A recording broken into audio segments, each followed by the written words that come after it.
Telfer School of Management, University of Ottawa, and adjunct professor at the American University of Beirut. Thank you so much, Jenna. And thank you for the partnership from the Continuing Education Center. I'd like to welcome you all, especially that this is on the eve of the International Women's Day. So on behalf of SAWI, on behalf of the American University of Beirut and the Telfer School of Management at the University of Ottawa, and our co-PIs, in particular our Gender Lens Investing team, Dr. Wasim Dbou, Ms. Elisar Saade, Mr. Ghadi Al-Ayash, and the SAWI team in Beirut, in Ottawa, and all over the Middle East and North Africa. It really gives me pleasure to welcome you all to this closing panel discussion for the SAWI Mini Certificate Program on Gender Lens Investing. Distinguished panelists, we are so excited to have you with us here today. Esteemed colleagues at AUB and U Ottawa and across the region, our friends and guests, thank you for honoring us with your presence at this event. This milestone panel discussion is brought to life through the generous support of the Middle East Partnership Initiative at the U.S. Department of State. We're grateful to the funder for not only the financial support, but also for the partnership that we've built with MEPI DC and MEPI Beirut teams throughout our work over almost a decade now. So without further ado, I'm not going to take too much time, but it gives me great pleasure and honor to introduce the GLI Initiative lead and co-PI, Dr. Wasim Dbou. Dr. Dbou is the director of the Investment Management Program at the Souleymane Oulayan School of Business at the American University of Beirut. He's also a tenured associate professor of finance there. He's a lead in empirical finance. Dr. Dbou is a dear colleague, a co-PI on SAWI. He is also a champion of building inclusive systems, economies, and workplaces. He's an expert in debt markets, economic uncertainty, supply chain finance, and now more and more increasingly gender studies and women's economic empowerment. I'd like to now hand over to Wasim, and thank you so much for all the wonderful work that you do. Thanks, Dr. Kara. Before we proceed, I would like to extend my sincere gratitude to the distinguished panelists for their precious involvement and to all SAWI team members who worked tirelessly on the 3 GLI modules. Now, it is with great pleasure that I introduce Dr. Zeina Zaidan, a distinguished business leader committed to the empowering of women in the region. Her involvement in supporting inclusive SMEs highlights her commitment to driving positive change in the region. Dr. Zaidan has been the first woman in the MENA to sign the UN WEPs in New York and has served on SAWI's advisory board since its inception. Her expertise has been fundamental in shaping the success of leading regional corporations as she serves on many corporate boards. Please join me in welcoming Dr. Zaidan. Thank you, Dr. Wasim, and welcome everyone. I have had the honor of serving on SAWI's advisory board since its inception, and it is truly a pleasure to lead this panel on gender lens investing in action. Today holds an additional significance as we coincide with International Women's Day, whose theme this year is Invest in Women, Accelerate Progress. This theme aligns perfectly with our discussion today. At SAWI, we embarked on the journey of integrating the gender component into investment decisions 3 years ago. We recognized the pivotal role of gender lens investing as a strategic tool in alleviating the burdens that women face as consumers, employees, and entrepreneurs. These burdens include challenges such as a lack of access to finance, cultural biases, and opportunity inequality. Today, we are honored to have with us finance and sustainability experts who will delve into the impact of gender inclusion on economic prosperity and investment performance. They will also share insights on global and regional gender lens investing best practices, along with discussing the challenges, opportunities, and growth prospects that lie ahead. Their experiences in their respective countries and sectors will provide us with valuable perspectives on advancing gender inclusion in the investment landscape. I will start by introducing the speakers. Mr. Iftikhar Hassan. Iftikhar holds the title of University Professor at Fordham University and serves as the E. Gerald Corrigan Chair in Finance. He serves as a scientific advisor at the Central Bank of Finland, fractional faculty member at the University of Sydney, and as a research fellow at the Financial Institution Center at the Wharton School and the IWH Institute in Halle, Germany. He is managing editor of the Journal of Financial Stability, has been involved in numerous academic research, grants from governmental, national, and international science foundation and organizations in the US and abroad. Hassan has more than numerous publications in print, including 16 books and over 370 peer-reviewed articles in influential academic journals. Has also been a consultant or a visiting scholar for numerous international organizations, including the World Bank, the IMF, the United Nations, the Federal Reserve, the Office of the Controller of Currency of the US Treasury, the Banque de France, Development Bank of Japan, and the Italian Deposit Insurance Corporation. Dr. Hassan has been serving on the boards of many universities all over the continent. A Fulbright Scholar and the Fulbright Selector, a Distinguished Fellow, and he also received an honorary doctorate. Mrs. Deborah Furr, a trailblazer in the financial industry. Deborah Furr is the managing partner of ETFGI, a prominent independent research, event, and consultancy firm specializing in global exchange-traded funds, ETFs, and exchange-traded products, ETP. Since founding the firm in 2012, she has steered it towards excellence. Her career trajectory is a testament to her expertise. As the global head of ETF research and implementation strategy at BlackRock from 2008 to 2011, she shaped the ETF landscape. Prior to that, she had the position of managing director and led the investment strategies group at Morgan Stanley from 1997 to 2008. Deborah played a pivotal role in founding Women in ETFs, a groundbreaking nonprofit organization in 2014. As a board member and vice president, she championed gender diversity and empowerment within the ETF community. She serves as a board member and co-president of Women in ETFs EMEA. She holds a BS degree from the University of Connecticut and an MBA from the Kellogg School of Management at Northwestern University. Last but not least, our third speaker is Corinne Yeme. Corinne is the president of the Lebanese League for Women in Business. The Lebanese League of Women in Business is Sawi's partner in Lebanon.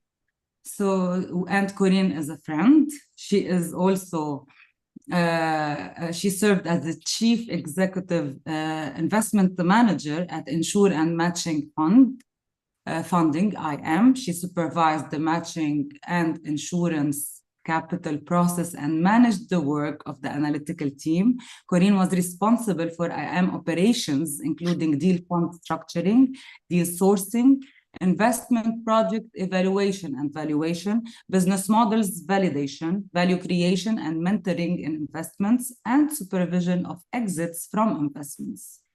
Prior to joining IM, and for more than 9 years, Mrs. Yeme was a director at Shu'a Capital in the UAE, where her responsibilities included product development, strategy and project management, and operations.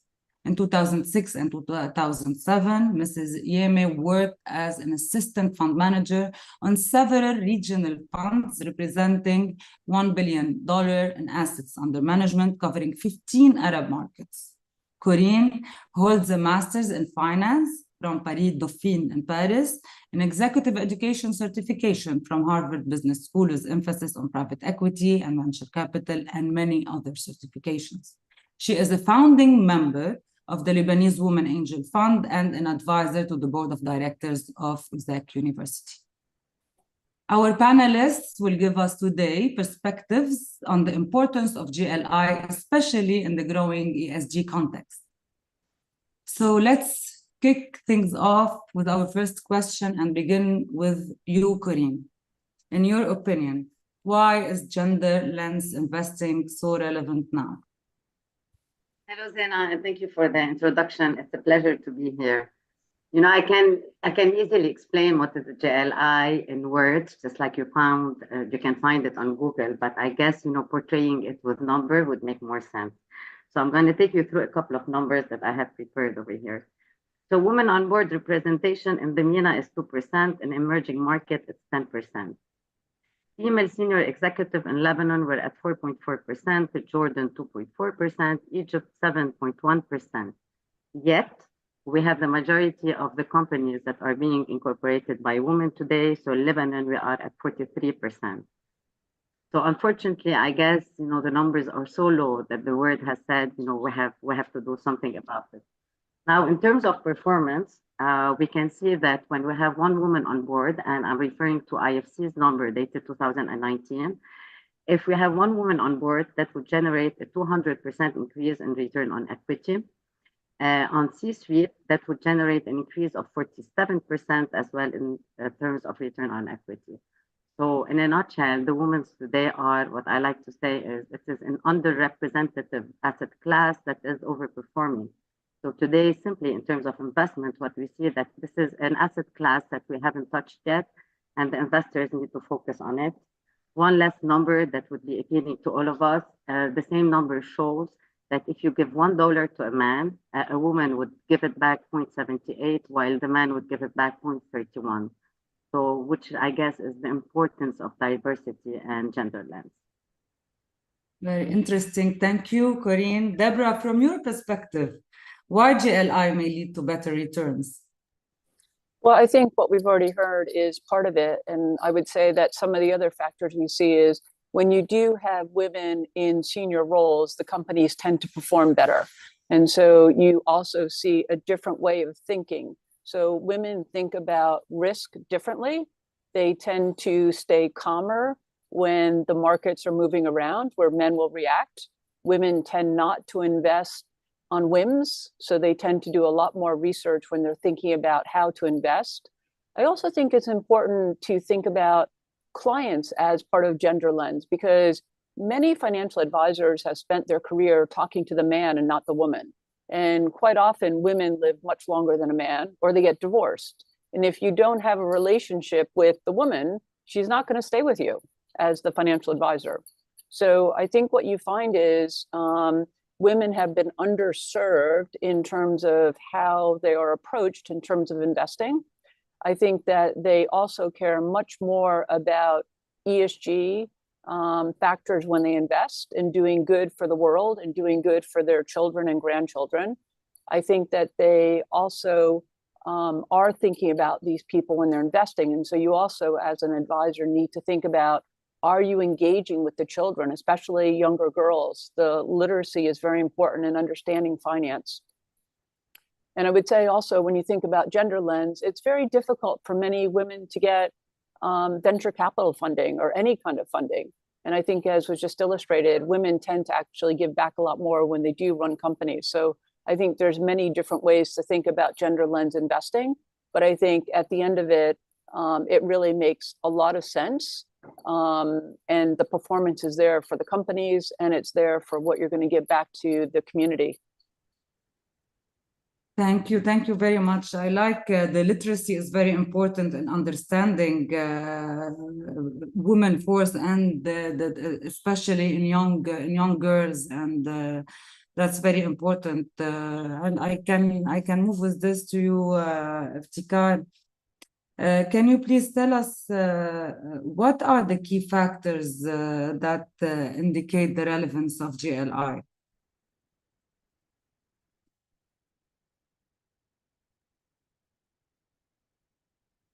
You are on mute. following up on my co-host, thank you very much. It's a pleasure to be here. Following up of my co-panelists, I think first of all,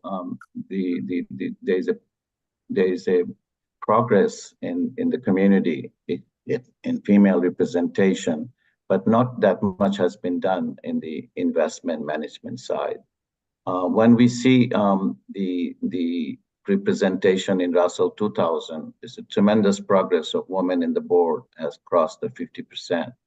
But we do not see that at all in the investment side. And as Deborah and Corinne both have mentioned, that the representation, the diversity is not necessarily related to the quantity of the investment back. The quality of investment is very much influenced by the diverse perspective, diverse views of the investment. So there are tremendous evidence in the literature that shows that when a diverse woman comes into the picture, the quality of investment, the quality of innovation, the quality of return has tremendously, and in some sense, the overall GDP investment aspect would have been 25% more if women were involved in a simultaneous with the man in the last 15 years of investment.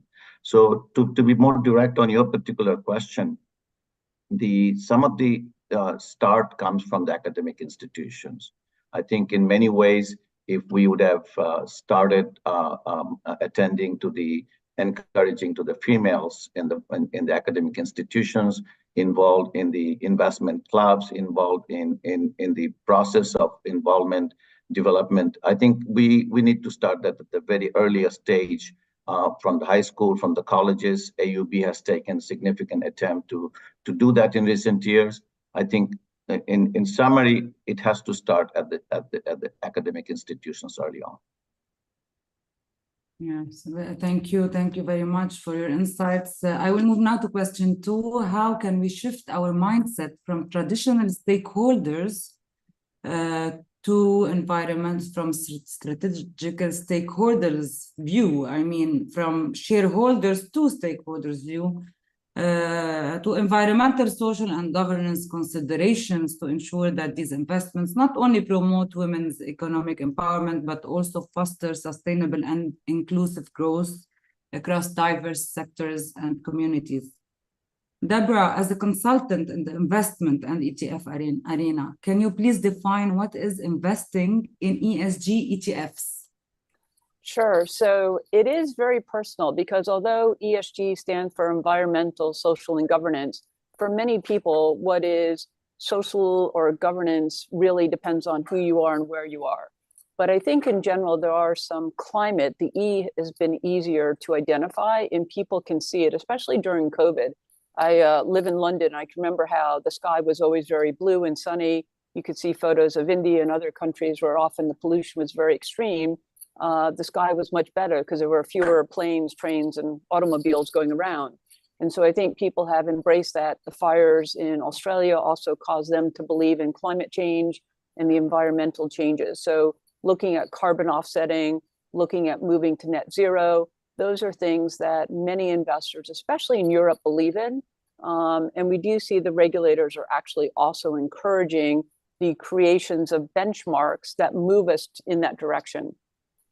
Unfortunately, in other places like the US, it's very political. And so you're not supposed to even say the letters ESG or talk about it. And you're not supposed to go to Texas or Florida and talk about these things. So it is kind of a little bit challenging in some places. And so it's interesting because if we look at the ETF industry, it's about $11.7 trillion. And the US accounts for 70% of the assets. But when it comes to ESG, 52% of the assets are sitting in Europe because European investors, pension funds, sovereign wealth funds really do embrace and believe in this. For others, it could be that they believe in solar, so it could be themes that we see them investing in. Others could be best in class. So you take a Russell 2000 and you say, I want to pick the best companies in each one of the sectors, and you condense the Russell 2000 to the best in class in that index. For others, they come up with screening out companies that are in certain areas. So tobacco, firearms, pornography, fossil fuels and others. So there's different ways that people implement these screens. The other thing that we do see is that for many investors, they are even changing that and thinking about, rather than not investing, what they should think about is using a carrot to help them improve what they're doing, as opposed to the stick and saying, I won't talk to you or buy you. So we are seeing that some of the ETFs are actually trying to get engagement on boards through proxies. They're trying to give more voice to end investors. So I think there's many different ways. And we have seen even ETFs being developed that invest in companies that have female CEOs, CFOs are on the board. And as we talked about on the prior question, most of these companies actually perform better than comparable peers that don't have women in these elevated positions. And I think part of the reason for that is, for a woman to get promoted to that role, they have to be much better than most men. So they are held to a much higher standard. So it means a lot of different things to different people, but we are seeing that it's growing, and it's growing most significantly here in Europe, Middle East, Africa, and with sovereign wealth funds and asset owners, the pension funds. Thank you. To summarize, it depends on who you are and where you are. I like the statement, and we should take the best in class in index. ETF engagement on boards through proxies is very important. Thank you very much. Moving to you, Corinne, if you can tell us more about the initiatives tackled by the Lebanese League for Women in Business to strengthen governance and accelerate their ESG journeys.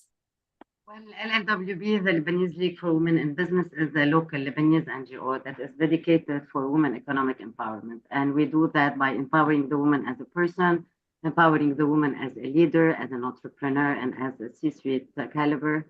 Networking, obviously, mentorship and the power of network, but finally is the advocacy. And just like any NGO, this is what we stand for. Today, our major three policies, the major policy that we're working on is the woman on board. We're trying to apply today a 30% quota for women on board of private companies. We're promoting as well the gender diversity through our connection with SAWI. And lastly, which is very important, I guess, in our topic today, which is the anti-sexual harassment law. So what we believe in is that a woman, in order for her to get to a senior position, she has to feel safe along her journey at work. So this is why this is core to economic empowerment for us. So today we're working on advocacy. We're trying to create teams and partner with all our other CSOs and NGOs to make sure that this law passes by 2030. Thank you this is on, let me just add one more thing. So this is on the advocacy part, but the investment is very dear to our heart. So as well, we're working on a JLI fund, and target is mainly to empower women and make sure that they succeed at every stage of their career. Thanks. Yeah, can you tell us more about this fund, please? It's a dream still. We're working on it, but it's been a year that we're working on it. The board approved it in December of this year, and it's just like you said. It's trying to integrate the women component in our investment strategy, and in our case, we believe that the cost of financing should be connected 100% by how diversified those companies are. If I want to be specific to Lebanon, we have obviously the SAWI index and the KIP index that would give us, the level of how inclusive their policies is, and how much they're trying how much they're actually working and being executed in the company. And we have another index, which is the ESG-SP, which is 100%. It's a series of 300 questionnaires that would give you exactly where the company stands in terms of ESG. So we're hoping to leverage on those two indices and try to determine the cost of financing for any startup. So it's looking at it in a different way, Zena, because usually when you say genderless, it's a fund that is always created by women for women. However, in the case of Lebanon, since the situation is that deteriorized, we're hoping to create a pot that is open to everyone. However, the cost of financing is 100% corresponding to how diversified the cost is.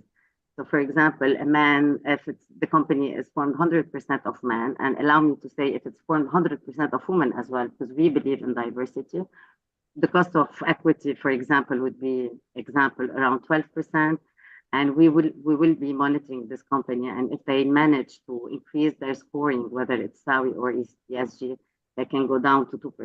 So it's the carrot, Deborah, that you were talking about. I totally believe in carrots.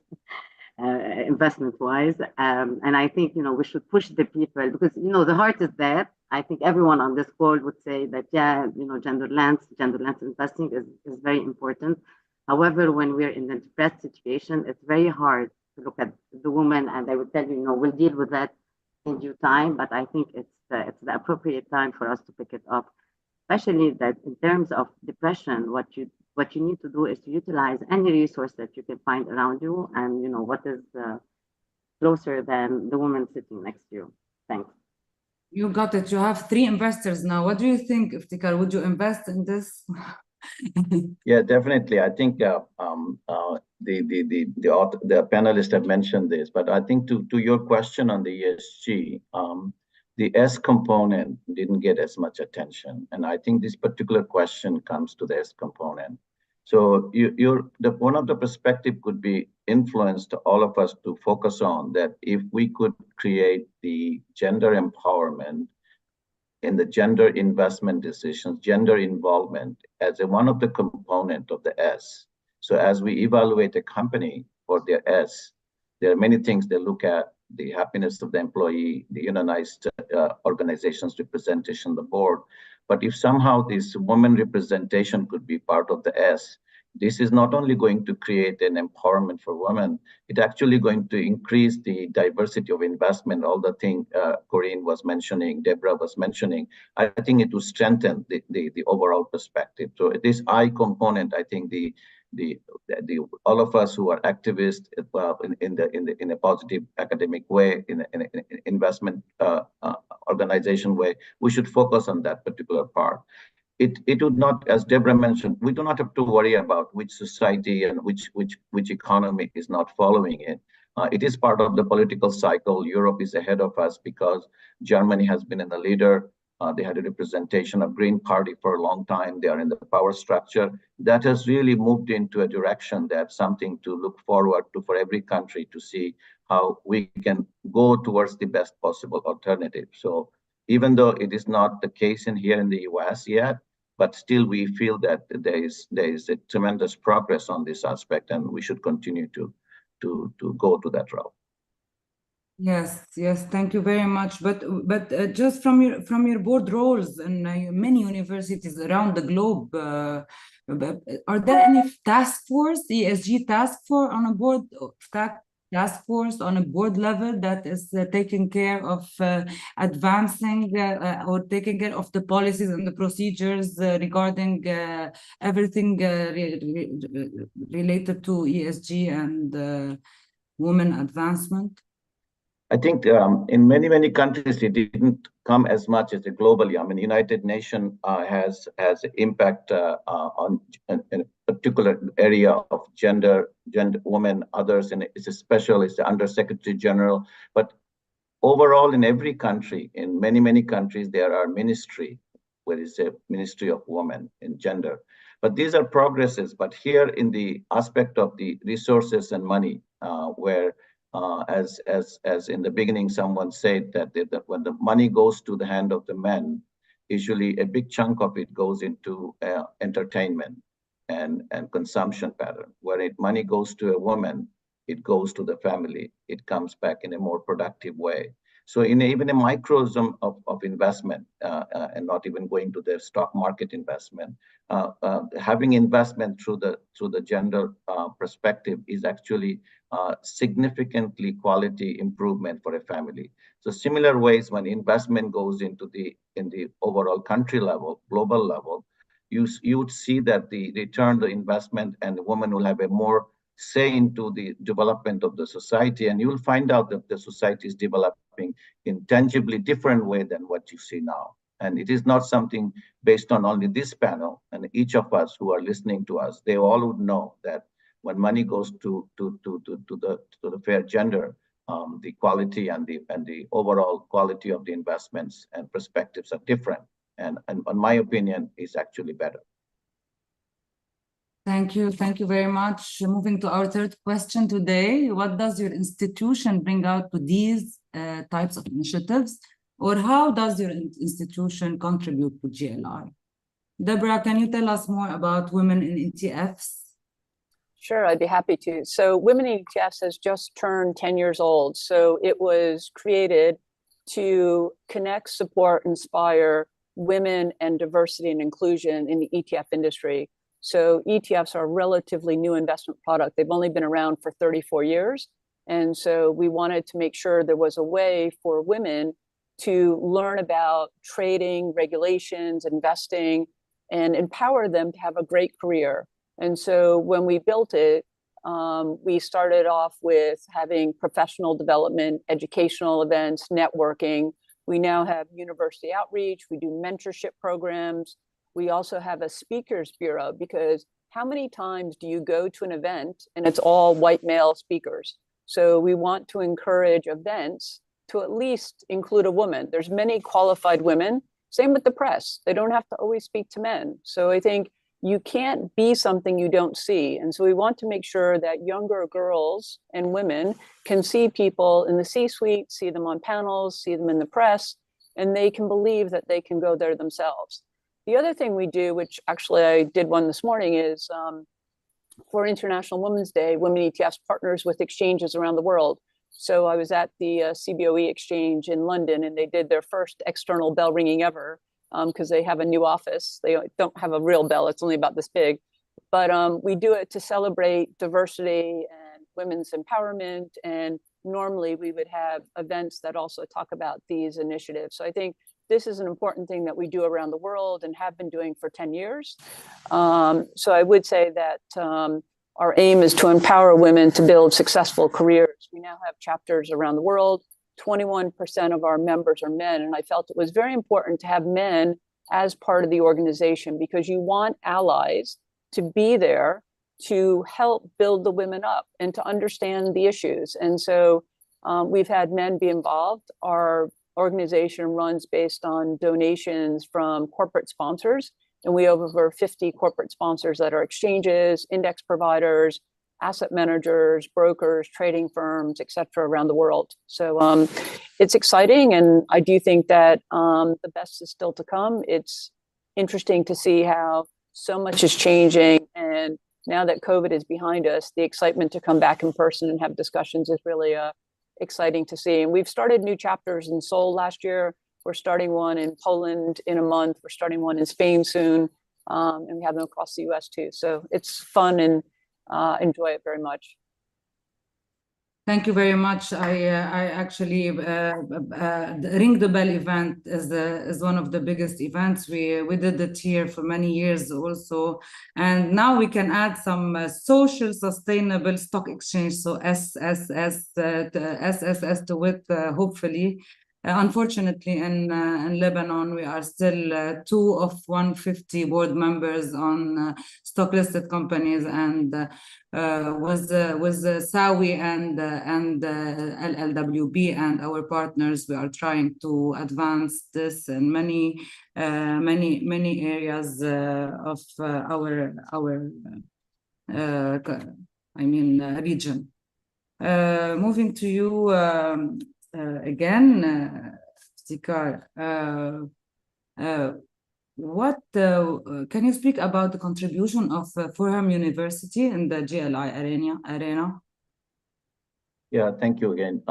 I think I want to add into this that I work in an academic institution, Fordham University. It's a Jesuit school and a religious school, and it could be something to look others to see that how even in academic institution, a religious, and we're not only a Jesuit school, we say it openly that it is a Jesuit University of New York.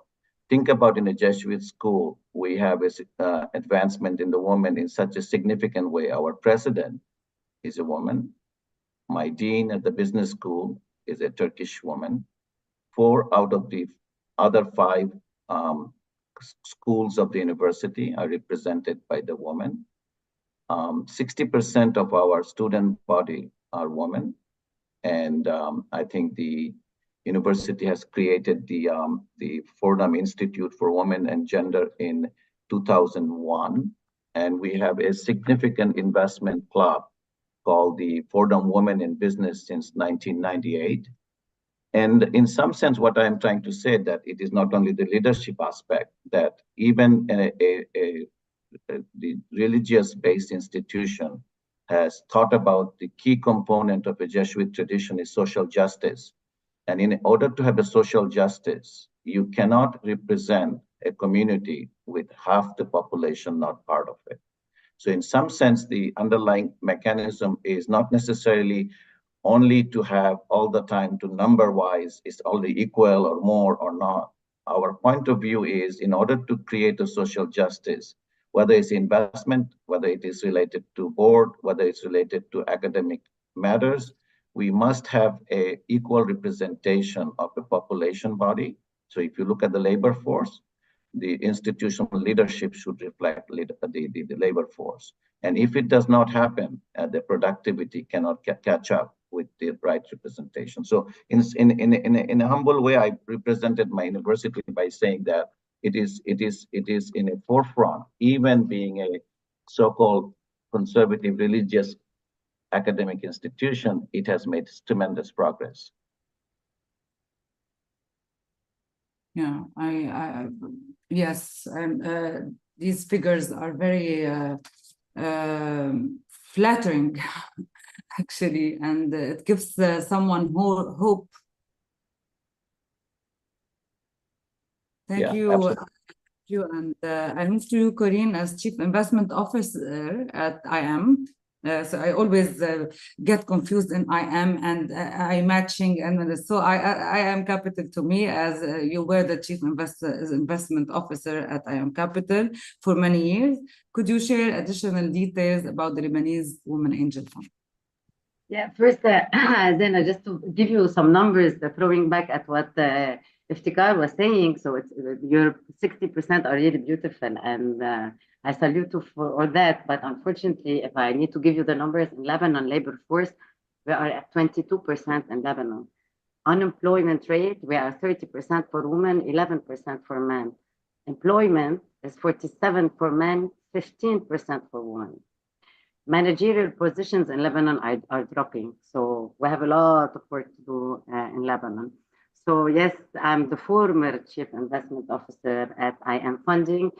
And in 2016, we decided to launch our first angel group back at IM, where we decided to group people and democratize angel investment in order for us to create angel investors.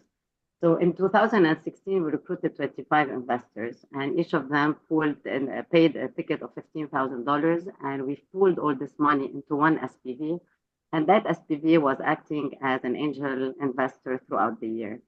When we first launched our angel group, it was formed of 20 men and 5 women investors, and we were just investing in talent.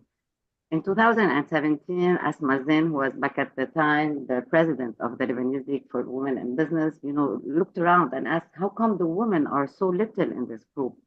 So the next year, it was decided that we create the Lebanese Women Angel Fund that will include 20 women investors that will invest only in women-led startups. So this group ran at the same time as the Cedars Angel Network. And the beautiful outcome was that both those groups, at the end of the one-year investment term, have invested in the same companies, which shows you that women can do finance, women can invest, women are in C-suite, women are entrepreneurs. So starting that day since 2017, we've grouped those two angel networks. And we started to have something called the Cedars Lebanese Women Angel Fund, obviously, which is the sum of both, that had a 50% quota for women. We have invested in total in 20 startups and deployed more than 60 We deployed more than $60 million in early stage investment. But then I have to tell you, despite all this, all those positive news, we did face a lot of challenges. So we always talk about a glass ceiling, but I totally believe as well in sticky floors. So despite having this fund that was purely dedicated for women, it was quite tough to invest in them. And we even had an instance where a woman was only recruited to gather the investment money, and then she left the company.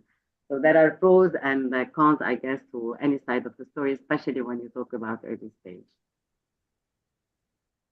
Thank you very much, Corinne, for sharing this experience, and I hope everything that we're doing, initiatives and everything that never stops. I mean, we cannot lose hope, especially in our region. Thank you very much for your insight and for the story. And now I can move to my first question. What are some challenges faced in terms of such investable opportunities, and how are these issues being addressed? Are there certain metrics or frameworks used? Mr. Hassan, what challenges academic institutions face in investable opportunities, and how are they being addressed? Are there specific metrics or frameworks utilized? I think from the academic perspective, my co-panelists have more experience on the industry and academic experience, something that is tremendously important for me and for the entire future community development of investors. We must be starting from the very beginning, not only from the academic institution, even from those who are listening to us. When we take our children to the schools, when we introduce them to what they're good at, what they are going to be doing in the future, if we create a gender balance in our perspective, whether who is going to study in mathematics or who is going to study in a software major. So this obstacle comes from the very beginning at the family level. And when it comes to the academic institutions, I think we must be extremely aware of the opportunity that comes in towards the students. Created them mentorship, creating them investment, internship, creating them exposure, because it is the exposure that create a change in individuals and others. When Corinne was giving these very low numbers of representations in the board, represents other places, in an environment, in a society which is extremely educated, extremely exposed to international global society like Lebanon. But you see those numbers, there must be challenges which is a beyond just these board decisions and others. So as an academic, I can say that we have to be committed to that we create those opportunities and exposure for our students, encourage from the early level that there's equality between the thinking process between genders and or ethnicities and other aspects. And that sort of exposures would take away a lot of the myths. So this conversation today is not about empowerment or just doing it for a social cause. Actually, we are here today to make a point that it is not a side issue that there should be equality, there should be some quota. It is simply a tangible, needed involvement in creating our pie to be a bigger pie, making our pie to be a stronger and more attractive pie. We need to have an involvement of diverse thinking process and diverse intellectuals. And I think I would stop by simply saying that on my part, our part as academics, we have to be committed to see that we train them, our students equally and ready for the opportunity. Thank you. I go back to you, Corinne, just to address the legal, what we are doing to try to change legal frameworks and societal norms, and what was your point of view on what the FTCAR just explained? Yeah, well, I think I can go back to, the difference between gender equality and gender equity. And I would like to stress on that point. So when we say gender equality, we're considering that, men and women should be treated equally. And that they both have the same resources and opportunity. But the reality is not this, and today where the world has moved from talking about gender equality to talking about gender equity. And it's utilizing those resources and opportunities to try to empower the woman.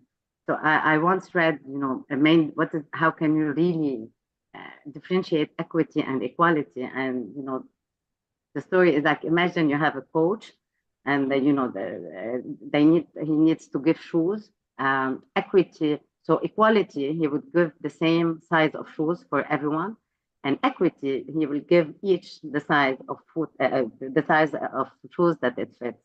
So I guess it's very important to acknowledge that women do not start at the same start position as men, especially when we're talking about the care service and about the families, just like Hassan has mentioned before. So the legal framework is very important. We can invest in women, on its own, but that would give us a positive impact. But it's very important for it to be written in an appropriate and legal framework. Here I'm talking about paternity leave. I'm talking about maternity leave. I'm talking about right to equal pay. I'm talking about flexible work arrangement.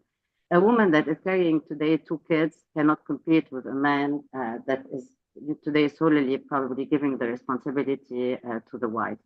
And even if I want to mention the social norms, so today, it's very hard, at least in our side of the world. I talk about the MENA, obviously not the global, but on our side of the world, the man, does not get involved in the day-to-day life. So they leave the woman on the responsibility of caring for those kids, doing a full-time job, and and making sure that everything is aligned.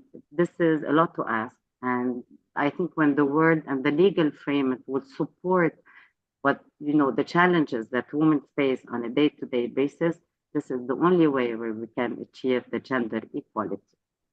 So we need today gender equity. People need to understand that we fall behind somewhere just because of the social norms and the family relationship. And we need laws to help us. We need non-discriminating laws to help us go through our work experience and vision. Thank you, Corinne. Deborah, based on your vast experience, what hurdles need to be overcome in relation to investable opportunities, and what steps are being taken to address them? Do specific metrics or frameworks aid in this effort, especially in London and the rest of the world? Yeah, I think the development. So I think regulations are really important, right? Because defining and requiring reporting of data. So if you want to create products that are investable, taking into account ESG factors, you need to be able to get clean data. And so in the US, the SEC has been working on some definitions of what that is, the reality of reporting that data. In Europe, we have some challenges because under GDPR data protection, it's actually difficult to get good data. So gender pay gap information, profiles of kind of the composition of the workforce can be much more difficult. So I think it's consistency and measurement. It's the ability to get the data. And then it's also about this idea that making investable products, you need to have enough people investing. So there has to be agreement as to what do people want when they're investing. Is it inclusion, best in class, exclusion? How are they thinking about that? So I think we also see that there's been articles that say if you were to look at some of the firms that do ratings or rankings of companies, a third of the ratings and rankings can be the same, a third would be different, and a third can be polar opposite. And that becomes very difficult. I mean, Tesla is probably a very good example where on some things they would be seen as very good, and on governance they would be seen as not so good. And so where do you end up putting them when you think about creating an ESG product? Should they be in or should they be out? And so we see that in Europe, we've had some regulations, but we didn't actually have all of the underlying to allow the implementation of the SFDR. And they didn't want us to classify funds as being kind of Article 6, 8, or 9, so kind of light green to dark green, because it wasn't intended to be labels. But most people have defaulted to that. And so there's been changes in terms of what is required to be classified as a impact 9 versus ESG versus not. So I think the regulations and getting them developed and clear and implemented is very important. And I think that's been one of the biggest challenges we have, is it's been very piecemeal and not consistent around the world. And that makes it hard then to have index products, and it makes it hard for people to invest when there's not that consistency. Thank you again. So it depends on who you are and where you are. And exactly in terms of regulations and in terms of frameworks, also we can still say the same. So if we are using a framework, this doesn't mean, and we are good, we are rated good in one framework, this doesn't mean we are good in the other one. So we are still working on this, and it depends where we are and in which region. So Corinne, I will ask you my fifth question: any lessons or insight you could share with investors? No, well, I think the numbers just speak out for themselves. And you know, one additional number that we add to everything that we said, that would make you understand the importance of JLI. Today, every 10% additional representation of women is associated with 1.3% increase in IRR of any venture capital firm. So I'm gonna just say one sentence, because I strongly believe in it, which is exactly how I started this conversation. For investors, what I would say is that women today are an asset class that is underrepresented. So when the numbers, screen, because we're talking about non-availability of data, this is the data that is available and has been consistent for the past decade. So that's it for me. Thank you, Corinne. Iftikhar, would you like to share any lessons or insight or myths that you could share with investors?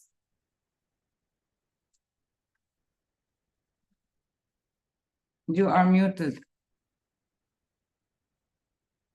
He's muted. I cannot hear. Thank you. I'm sorry about that. I think that as a man, it's not about individually. You look at the academic study, the investment arena is influenced and dominated by men. And the study after study shows that overconfidence is a big component of male investors. And there's a famous study about boys will be boys.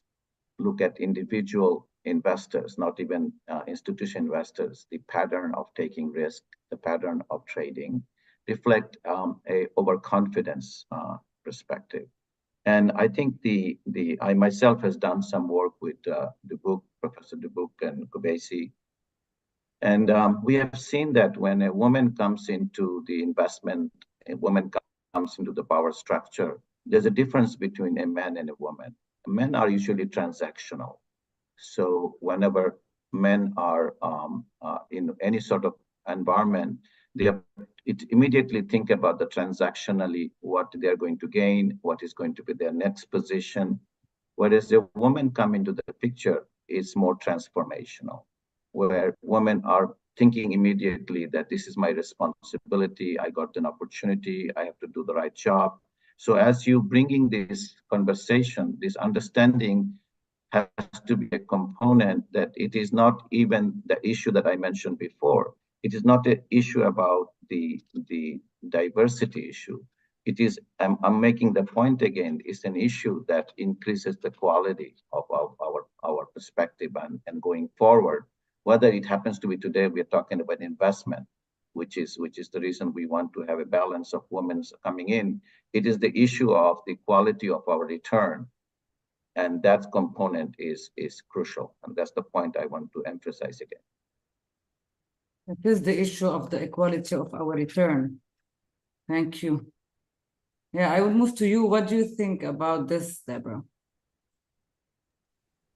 Yeah, I would say that people are seeing the benefits of all of this. I think the fact that you're having this discussion today and other discussions that are going on, there's many initiatives that are moving the dial forward. Unfortunately, in many cases, it's requiring governments to put in quotas to make the changes. But we do see in London, like there's the diversity project. So the initiatives are tapping in various areas and from various organizations, and buy-in is happening across the board, more globally, I think. But I would say, again, it's more embraced in Europe. But I do think we have many examples of why it makes sense to do this. And I do think there's more initiatives to teach finance to younger students, even at the grade school level. So people are writing books, people are instituting different programs. I think part of it is don't tell young girls they can't do something. Like, don't say girls are never good at math, or girls can't do this, or girls shouldn't do that. I think that really discourages them from a very young age. So you have to build them up and give them support and encouragement to believe that they can do whatever they dream of. And you learn by having challenges, but it doesn't mean that you can't succeed if you keep trying. So I think that that's really something that you see quite often in the way children are brought up, like boys should do this, girls should do this. And I think that's been something that is changing, but changing slowly. And I think that's really important from a young age.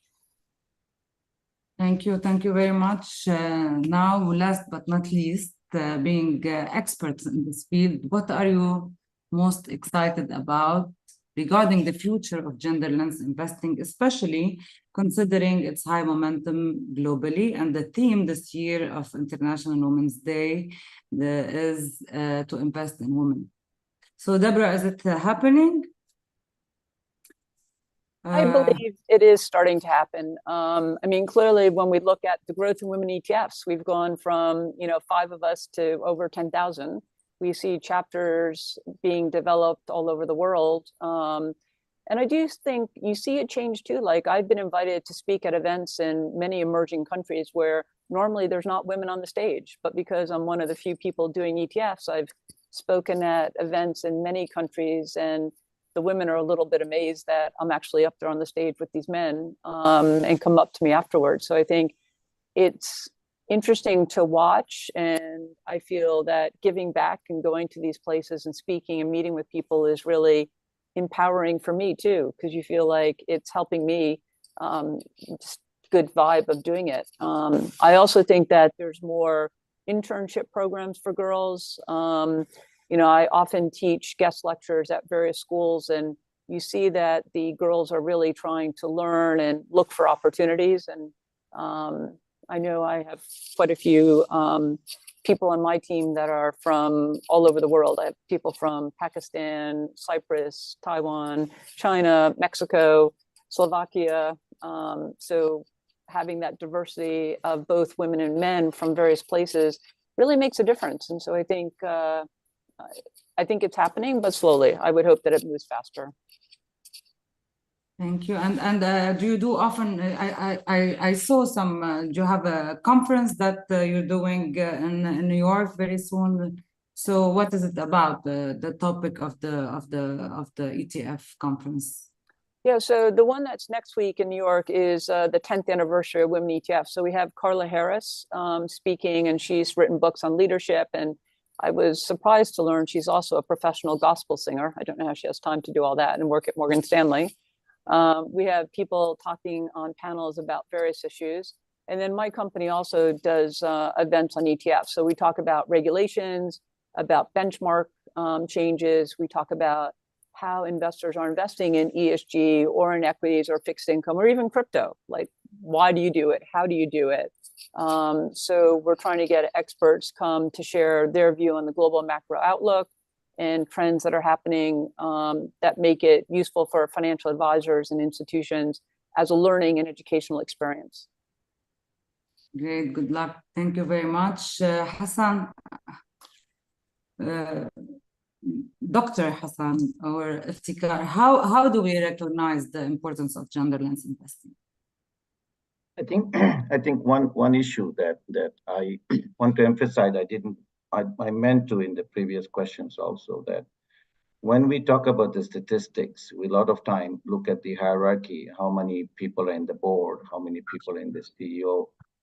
These are good benchmark, but one of the most important thing is about the opportunity the female should get at their first managerial position. You know, that this word, the broken rung, is a concept that is more and more coming into the investment and business environment, that women are not getting the first opportunity to the first time to the first leadership position.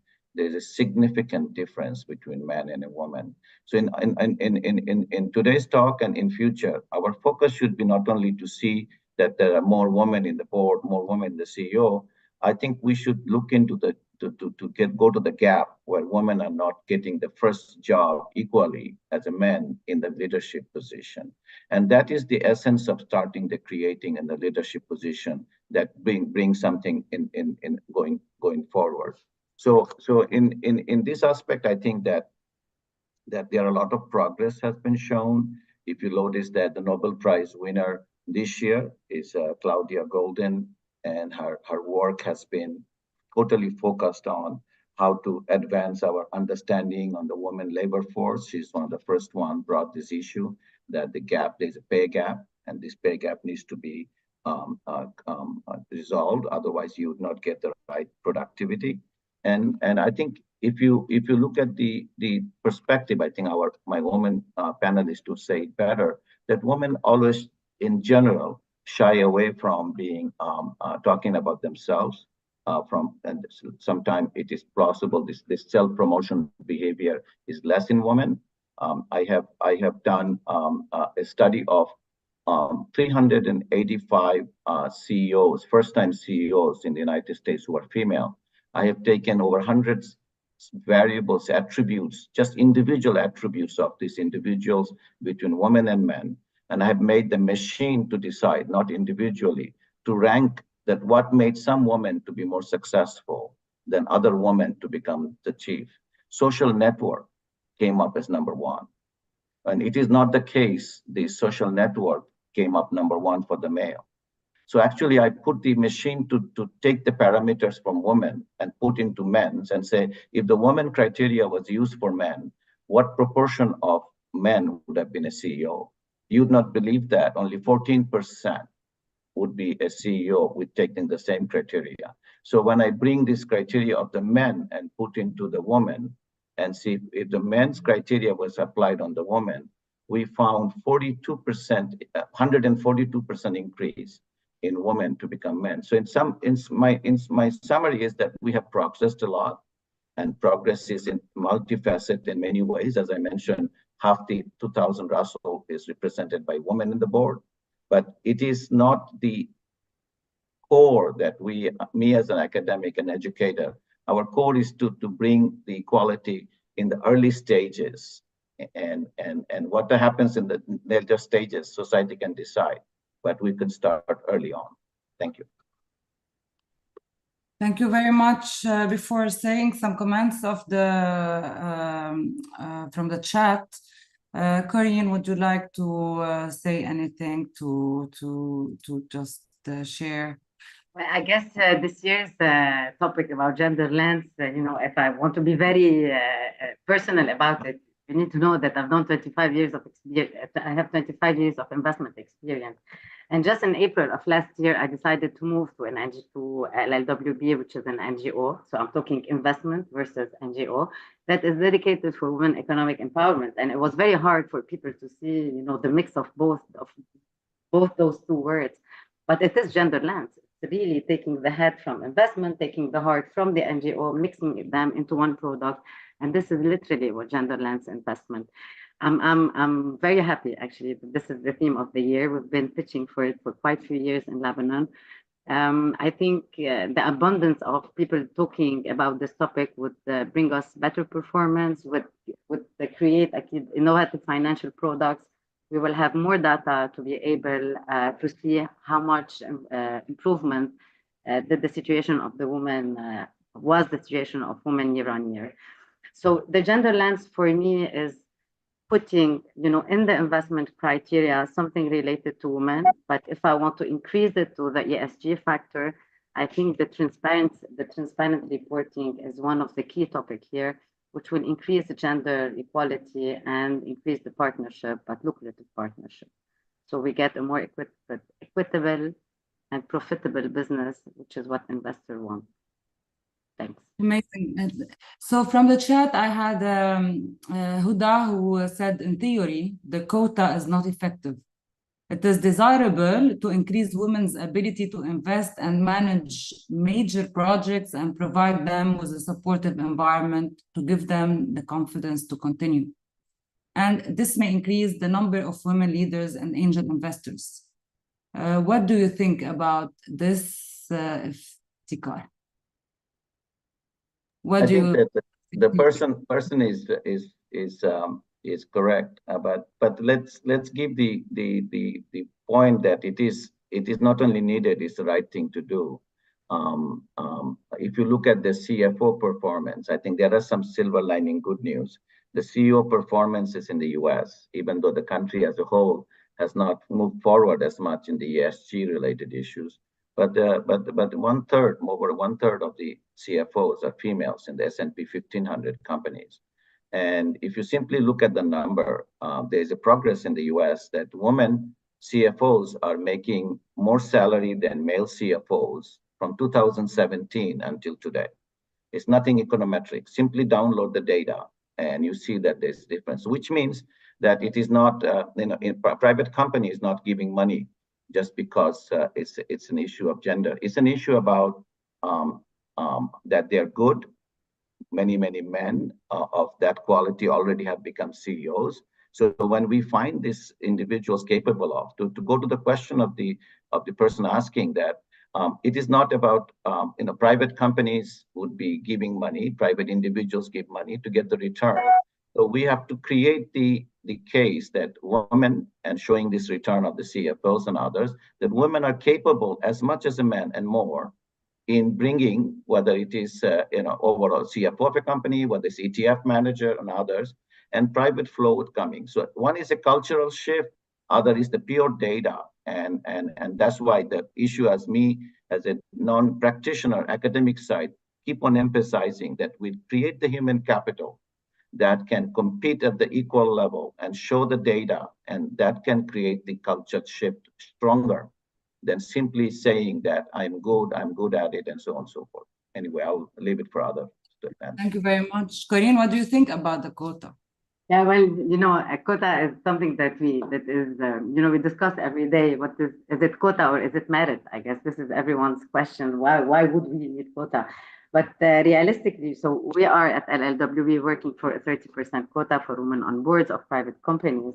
And when I was first approached by this law, first I was like, no way, we work, we get there. But then if you take a look at it's not something new. So today we're not creating a new idea in our side of the world. Norway, Canada, Belgium, France, Austria, all those countries have placed quota, and we've seen beautiful increase in the number of women year on year. And I always tell them, we've been doing what we are doing for the past 2,000 years, and look where we are today. We cannot keep on doing the same thing. So the idea is trying to enforce change, unfortunately, for a better tomorrow and a more sustainable tomorrow. Thanks. Thank you, Deborah. I have a question from Charlotte to you. Is there an increase of interest in the intersection between GLI and environmental concerns? What are some examples of this, and what is the future of this? Yeah, so I definitely think there are. I mean, if you even think about investment products, there's many ETFs today that are focused on investing in companies that have more women, companies that have women on boards. We also see the ESG, I think the two are entwined together in my mind, actually. And then if you think about the opportunities for women to be investing in the portfolio managers, we are seeing that there's been a significant focus on encouraging women and diversity within portfolio managers, because you do see that funds that have diverse composition tend to take better risk or look at risk differently. The returns tend to be better. And then I think also all the things that my co-panelists were saying in terms of the data is there, like CFOs, the companies that have women CFOs tend to perform better, CEOs tend to perform better. So I think there's definitely an intersection between how the companies are performing, creating products that allow you to invest in those companies and get better returns. Also, a question from Wasim, Dr. Wasim here. There are emerging technologies such as AI and blockchain that are changing the investment world. So how can we leverage on these technologies to enhance GLI? Well, many people use, I'll start, I guess, artificial intelligence or machine learning to collect data. So going through, if you think about investing in the world, there's a lot of documentation you need to read to get the data. So there's many companies now that are employing that to gather data along the ESG factors. They're also being used to rate companies in terms of performance. They're also being used to create robo-advisors. We've even seen that quite often if investors want to invest in a bond, the amount you'd have to invest is very large. So the idea of tokenizing and providing small amounts that people can invest in. And so we see that many applications are being developed where people can use their phone to invest and they do not need to have brokerage accounts.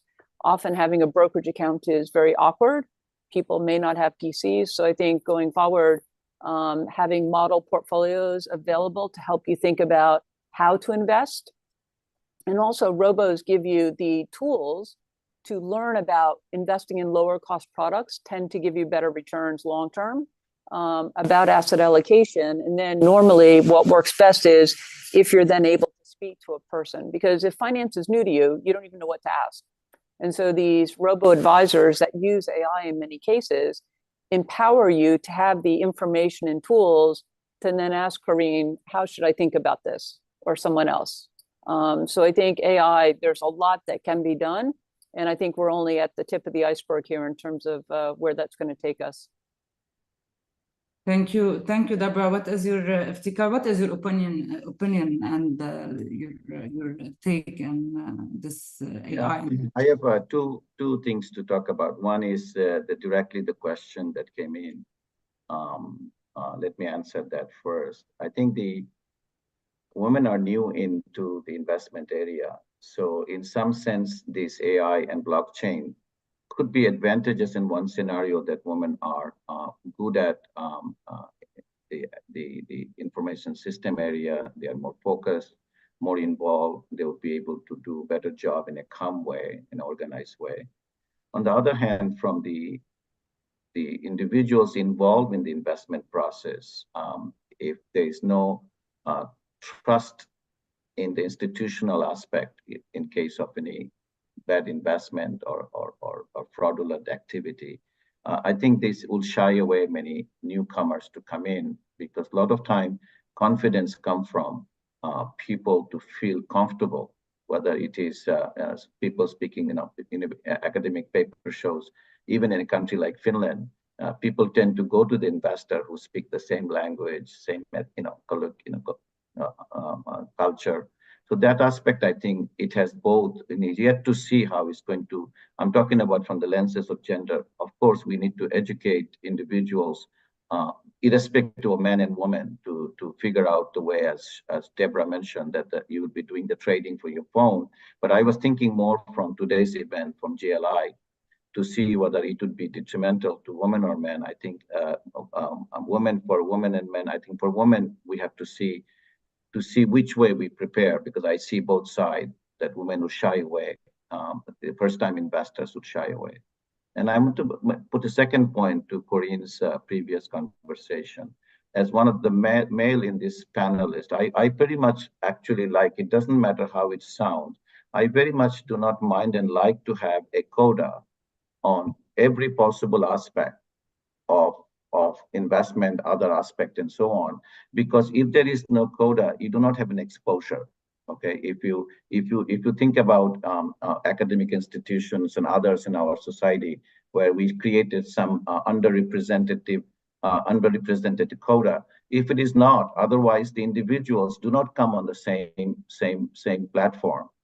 If the meritocracy is not part of the solution, if you do not know other person has a merit, and if you do not have that exposure, you would not take it seriously. So I would like to say that the quota may not be a long-term solution of anything, but in the short term, without quota, we would not even have the exposure of others' talents. Yeah, I leave it up to you now. Thank you very much. And by this, I would like to thank our esteemed panelists for their valuable insight and contributions to gender equity, women's economic empowerment, and to social sustainability. So as we celebrate International Women's Day under the theme Inspire Inclusion, I pose the question to all of you. How will we inspire inclusion? As employers, investors, organizations, and policymakers, there are many avenues through which we can inspire inclusion, taking concrete actions in various crucial areas. Inclusive recruitment, retention, and promotion policies and practices that ensure fair and dignified opportunities for all, protection against harassment and discrimination, supporting women and girls into leadership roles and decision-making positions, ensuring diversity and gender balance in top-level positions within organizations, ensuring gender equality standards are met throughout the supply chain and product development processes, addressing succession planning in family businesses, addressing the global imbalance in investment favoring male networks, and supporting women entrepreneurs. Here at SAWI, in collaboration with country partners, employers, and stakeholders from the public and private sectors, we are actively engaged in redesign and enhancement of HR systems across the MENA region. Our goal is to create more inclusive workplaces, foster inclusive decision-making processes, and ultimately pave the way for a more sustainable future. Also, SAWI is actively engaged in pioneering efforts to create a gender lens investing metric. We are currently investigating 10 potential indicators obtained from official data resources. Once developed, this metric can be applied at the company level in the future to assess its impact on profitability. And the GLI metric could serve as a guide for GLI investors to identify the most inclusive companies that have the potential to generate high returns. We are currently working on this metric with the SAWI team and will soon publish our review, methodology, and recommendations. I would like to end the session by extending my gratitude to all attendees for your time and participation. Having moderated this enlightening panel, I am further convinced that the time for action is now. The time for action is now. The time to start talking gender lens investing is now. Let us work together to drive positive change and accelerate progress. Looking forward to seeing you in future panels. Thank you very much. Thank you for your time and your presence. Thank you. Thank you. Bye. Fantastic. Thank you so much. Thank you.